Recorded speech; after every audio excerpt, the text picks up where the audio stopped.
Not OTAs. I almost did it again. Damn it. Minicamp has ended for the Detroit Lions, and they are off for about 5 weeks. So Lions news is going to be pretty scarce over the next 5 weeks. But let's get all we can out of it right now with Kory, who was there yesterday at Minicamp. This was what, third Minicamp? Yeah, day 3. Day 3. And anything different about day 3 or anything that really stood out to you in day 3? Yeah, the thing that stood out for me different in day 3 was from the first couple of days in OTAs to the first 2 days this week of mini camps. You saw that real intensity, that fun. It was like almost like a party-like atmosphere, but they were still on the field, taking care of business and going through their drills, and they were being coached up. Yesterday, totally different. It was more methodical. They're about to go on a several-week break, so yesterday seemed like, hey, we're coming here, take care of business, and get out. And nothing really, no circus catches took place yesterday. No coaches getting into going and doing drills themselves as they did the day before. But Do Staley banging up with any players or no? Nah, nothing like that. It was just, they just went ahead, got through their drills, looked like they were just trying a few new things out, of course, and they got to it and got out. And a couple things that I took note of is, and you're going to see it in my report that I'm putting on Woodward Sports, Anthony Lynn and Aaron Glenn, when Dan Campbell said that the coaching staff is being competitive and talking trash to each other, you saw Anthony Lynn and Aaron Glenn like two uncles at a barbecue, just having constant banter all afternoon, just walking up to each other and saying little slick stuff. I couldn't read lips, but I could read body language, and it was all lighthearted. It was fun. Jelani Tavai, I know a lot's been talked about with him losing the weight. He looks really quick. Does he? Agile. It was all on display. Still I'm talking to, different players there, just, understanding, different techniques and things that they were doing. And another thing, I'm not expecting anybody to be excited about a backup quarterback. Not. But that was one thing that Detroit didn't have when Stafford was injured, or going through his problems. There was really no clear-cut number 2. I think Tim Boyle looks like a clear-cut number 2. Again, just a backup, but threw a pretty ball. I was impressed with how he practiced the entire weekend. Yeah, just a really mild day. Mild day? Yeah. But like you were saying, you could tell that they're ratcheting up the intensity. Like, the honeymoon period, as fun as it's been these past couple days, it's now turning into business. Yeah, and the one thing I did see was, the first couple of days, Dan Campbell was out there real lighthearted and, kind of joking. He was still coaching, but still, kind of lighthearted with it. Yesterday, business. Nice. It was business. It was just, he was vocal and he was loud. Were you able to watch the defense quite a bit? Yeah, I sent a couple of clips over to Alex. I don't know if you got them up there. The defense is looking great. Trey Flowers, he looks pretty damn good. I know he dealt some injuries last year. He looks like he's pretty healed, ready to go, and they were getting at it. Well, I'm interested to see that because I want to get you talking about the speed of the defense because they're switching to that 3-4.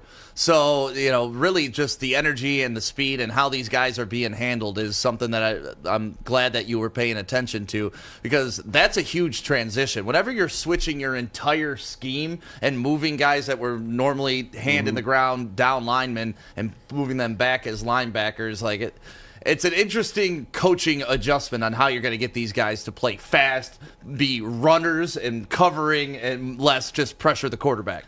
Yeah, Trey Flowers got a lot of praise from Aaron Glenn yesterday just off of how it was. I want to say maybe it was a speed drill where they were just running around in circles, picking up towels and whatnot, and then they were just their technique on shedding blocks. Everybody was looking pretty good to me. Aaron Glenn, he was, again, really vocal with them. He was saying what he liked, saying what he didn't like.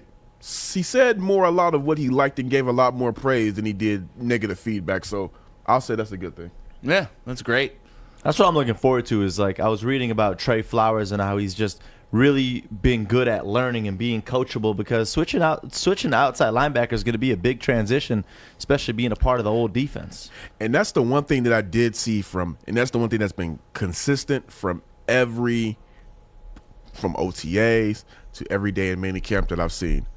The coaches, when they want something done, they've gotten in the guys' grills and they demanded it. And the players, they nodded their head, they responded. Has been some conversation, but nothing bad. They went back out there, got it done, and then they got the praise. So it seems like everybody is being coachable right now. Everybody's happy to be there, and it's something that Dan Campbell talked about. And it seems like Dan Campbell has the right balance of knowing when to get in the face and be the hard coach, but also knowing when it's time to let your shoulders down and just, experience the fun of the game too. And I love that because, Patricia, complete hard ass, right? Before him, obviously, Caldwell, pretty much a player's coach, treated them like men, and obviously was a hard ass from time to time. He was more of a combination. Schwartz, hard ass, I love that he's a combination because you can't be one thing all the time. Your message will get lost in that. If you're not talking to different people in different ways, like you can only flip the table in the locker room so many times before it just becomes nonsense and everyone's like, oh, here he comes again, just flipping the table. Nobody gives a shit about. Like that message wears off. So I like that Dan Campbell applies pressure when needed, but also backs off when things are going right. Dan Campbell only has one speed, and it's just his intensity is always on. It's just that he knows how to, differentiate it. Like he's going to be, whether he's intense on, just the guys having fun and being lighthearted, or intense on them getting them drills done the way that he wants and being demanding, it's no off switch with him. Yeah, I love it. I love everything you reported from training camp and minicamp and OTAs and all the good stuff that you've been able to go to this past couple weeks. And me and Chad Johnson were actually we're jealous of you, Kory, because you got the job I wanted. I want to be at minicamp. I want to be talking to Dan Campbell. Well, training camp is coming up. Sneak me in, bro. Sneak me in. Hey, Kory, just tell him when you start to know the name of what's going on, then you can actually get an invite. When you're trying to go to OTAs, but it's actually minicamp, you don't deserve a spot. I show up knocking on the door. I'm here for OTAs. So just get out. Just get out. Close the door. And Joey saw me yesterday. I was getting set up. I kept saying OTAs the whole time. I was like, damn it. Got him. But no, it's awesome that you're being involved in this, and you're doing a great job reporting. Everybody's loving your shit, and as you can tell, it's blowing up on Twitter, our YouTube videos. Every time we clip out these sections of our show and post them, Lions fans love them some Lions. One thing for me is this is my first OTA. Last time was my first OTAs. This is my first minicamp. This is all first, even though I've covered them, doing photography. This aspect of it is the first for me. And right now, I've just been taking everything in, trying to be a sponge, because there is some things that I just did not know because this is all blind to me. But everybody's been helpful, from the Lions staff to just players who have been there. A couple of seasoned writers who have been covering the team for a few years. They kind of hip me to stuff that some do's and don'ts, and overall positive experience. Yeah, no, couldn't be happier for you, man. You're absolutely crushing it, and we love it around here. Fish, you had your hand up. What do you want to talk about, buddy? Yeah, so yesterday we talked about Gurley was visiting the Ravens, and you guys were laughing at Ian Rappaport for saying they have a loaded backfield. So the Hook brought it up, and I am calling you out because on behalf of the Hook, who are not here to defend themselves, some of them may be watching right now, I am told that the Baltimore backfield is loaded and that you are stupid and you are wrong. Yeah. Could they name anybody in the backfield? Well, yeah, they named the exact players you named yesterday. Okay. But they said that they're good. So they really think Gus Edwards is an elite back? Yeah. Okay, then they're idiots. They named the exact players you named. They just said that they're really good. Both Pilar and Maz said that you're good. I think Pilar said you're wrong. Maz said you're stupid. Yeah. Well, I mean, you take it from the source. What do you want me to say to that, Fish? They don't know what the fuck they're talking about. I don't know what to say. If they think Gus Edwards is an elite back and that's a stacked backfield, then okay, they can have that. I don't. That's fine. I know I do a lot more research on football than those guys do. So take it what you want. 800 yards for J.K. Dobbins blew up. Yeah, I mean, J.K. Dobbins is going to be and they their lead also back said this that year. you have to use Lamar Jackson, I think, both as a QB and a running back. That's their take. Well, So that was if another thing. if we're calling Lamar Jackson a running back, then yes, they have a great running game, but they do not have a stacked backfield like that. If you say that, you don't know football. Okay, well, they were saying they have a loaded backfield as well. Yeah, so. if you're including Lamar Jackson as a running back, okay, I'll give you that. But guess what? He's a quarterback. He throws the ball. Okay. And the reason why he hasn't been successful is because he can't really throw the ball. Now, there are two clips that Alex has those ready. There are two clips I want to play from Dan Campbell that I think people need to hear about that I'll talk about where the team is, because he said one thing about the atmosphere of the team is the reason things are going so well is a lot of players are buying in. And Yes. so if you can see can you play that clip about the state of the team atmosphere? The second one for me is I know you're obviously, trying to get through today and next week, but, just being back there and being back on the field, have you let yourself at all think about, what that might be like come training camp when there's fans out there and that atmosphere and that environment and the pads come on and you're hitting a little bit? Have you let yourself maybe wander a little bit to think how fun that'll be in a month and a half? No, I mean, honestly, no, I haven't. I mean, I know it'll be good because it'll be great to have the fans back out here and, be a part of it because they'll energize our team too. I mean, our team likes that. You're out there, practice, you make it as fun as you can, as competitive, but there's always going to be a grind to it that you got to do. But I do think the fans inject a little bit of energy to the practice itself. So that'll be a good thing. As far as me, that'll be great when the time comes. But right now I'm in the mode of vet minicamp and just trying to get these guys better every day.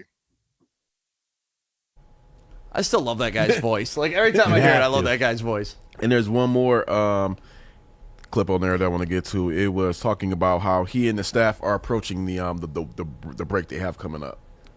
I'm curious. This might be the last time we talk to you until training camp, and I'm sure that's maybe a little bit of a blessing too. But when you hit that 5-week break during the off Blessing season for you guys, huh? Well, That's what you meant by that, Justin. I got you. I plead the fifth. Take that personal. No, it's all good. You got this 5-week break coming up, and I'm curious as coaches and taking charge of your staff. Is it full steam ahead because you're a new staff and you don't really have time to waste, or is it important for you to kind of sit back, relax a little bit during that stretch, spend some time with your family, and make sure you're ready for the marathon grind of the regular season? Yeah, look, I think for the staff, it's important that I want them to get a little break here. They're going to need it. The season it's long and it's long hours, and you're not going to see your family, and it's all ball for long periods of time in a day. And so they need to be able to recharge the battery. And look, I know A-Lin and AG, they need to get a break too, but they'll be doing some things over the break. And look, my whole focus is, I got to get my family up here. I got to get everybody moved up here. So when we're done next week, that's going to be my sole priority, is to get them all moved, get settled in where we're at. And then from there, man, once that takes place, I'm going to spend those next 3 weeks just trying to clean up all the little stuff as it pertains to this team and some of the things offensively, defensively, special teams that I feel like as a head coach I can really hone in on and clean up and help the coordinators somewhat, if you will, give them a little better direction. And so that'll be my focus. Dude's just a straight leader. Like, just a straight leader, man. Like, the devil's always in the details, and him just saying, I want to clean up the small things, and those are what I want to focus on in this time that I have off. Not trying to reinvent the wheel, but just make sure we're doing the simple things right, and I love that. And he said they're actually, because players have, everybody was basically there at the OTA, OTAs and the minicamp, they're a little further along than what he anticipated that they would be at this point. So it's going good. Yeah, no, I mean, things are rolling, and, we won't know until they step on the field if things are really going good. Yeah, but everything is still in the super early phase. Just from right now, here's the only thing that I can say that has been consistent from the OTAs to yesterday at minicamp. From the players to the former players to the just people there. It's just a different feeling in Allen Park. Whether it turns out to be a winning product or not remains to be seen. It's just a different vibe with this team, and people are happy to be there. I mean, as long as the players are around, you can tell that the players are just happy to be there. There's some camaraderie amongst the team.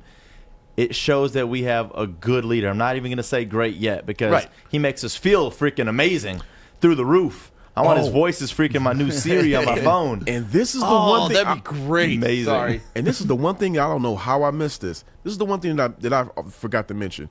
From the 7-on-7 drills the first 2 days, everybody was, hype, having fun with it.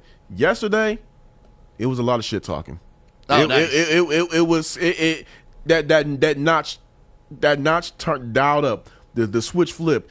Guys on the sideline, the defense, they was pointing stuff out. Pointing out like where they thought, golf was going to go with the ball and just trying to get them rattled. And the players dialed it up a little bit. It was less, hey, it was, having fun. It was like, all right, let's rattle. Let's turn it up. Let's embarrass some folks. And it was on both sides of the ball. They were both trying to get at each other. I anticipate a lot of fights, but healthy fights. Yeah. Like team fights, like defending teammates, and like I anticipate that out of these guys because of the leader is creating a group of alphas and a group of guys that are just fighters to begin with. Like all these guys, whenever you talk to them, it's all about punching people in the mouth, ripping kneecaps, doing all of that stuff. So I anticipate there's going to be some pushback in camp.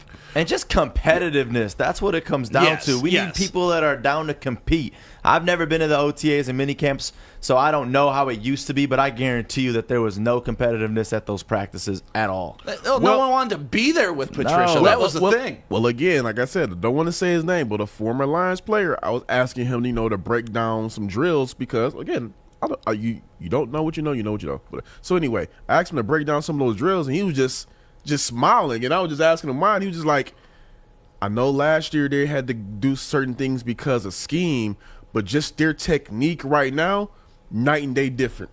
And technique is everything, literally everything. We were talking to Sean Baligian about that yesterday from the Baligian and Bell show. Just like at the high school level, how you can have better athletes, but if you have a better coach and you know how to take better angles, get better leverage and all that, it helps you become a better team. And that's why you see programs in high school do well once they get a coach that teaches the game correctly. Because it's really not all about being the most athletic. It's about taking the proper angles, using your leverage, getting underneath shoulder pads.